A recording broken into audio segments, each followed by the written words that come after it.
Aba, aba, aba, may bago palang revelasyon itong si Cap Nino Barsaga. No, siya pala ang nagpabartolina kay FLM, no? Kay Norman Gusgusin, no? So, ito yung video, panoorin nyo paano siya napabartolina ni Cap Nino Barsaga. Huwag ako, ina mo ka. Bakit? Hindi mo ba matanggap sa sarili mo? Ha? Na napabartolina kita? Oo, yun ang maliwanag doon. Dahil yung nakakulong ka ng putang ina ka, live ka pa ng live, nung pinarating ko yun kay dating DILG Secretary Eduardo Anyo, ayun, pinabartolina ka, yan ang hindi mo matanggap, king ina ka. Kayo ang mga tunay na demonyo! Ha? Asal aso ka. Nangangagat ako. Asal kriminal kang hayop ka. Ako ay ex-convict. Convicted criminal. Ha? Tapos sasabihin mo nung isang gabi o kagabi, expire muna dahil magpapasko. Tigil putukan muna tayo, magpapasko. Pagdating na lang ng January, bakbakan ulit tayo. Tang ina ka, wag kang plastic. Ha?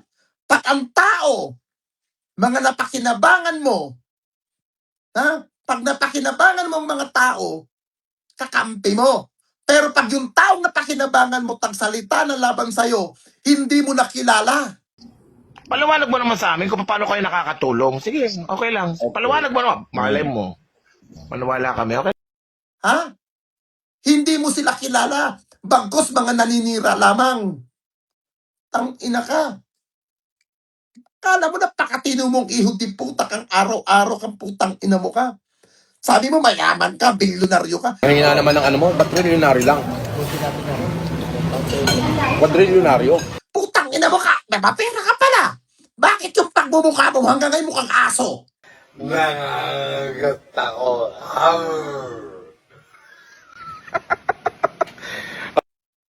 Putang ina ako, aminado ako, pangit ang mukha ko. Pero may pagmamayabang ko, mas gwapo ako sa'yo kung magpapakalalaki ako. Wow, sige nga. Gawin mo nga. Sige na. Na mas mukha pa akong gwapo sa'yo, putang ina mo ka. So, napanood nyo na yung video, no? So, anong masasabi ninyo, no? Na siya pa rin nakapagpabartolina dyan kay Norman Gusgusin, ano? Kasi actually, nagkumalat nga sa social media niyan na nakapag-live pa siya, no? Tapos, kinakausap niya yung mga binubudol niya ng mga OFW, no? Tapos, yun, actually, yun lang yung huli kong nakita na live niya na nasa loob siya ng kulungan na kitang-kita lang yung puti ng ngipin niya, no? So, ayun, no? So, yung pala yung kaya pala hindi na siya nakapag-live after nun. Eh, napabartolina pala nito ni Cap Nino, no? So, ano masasabi nyo rito? No? Comment kayo dyan sa ibaba.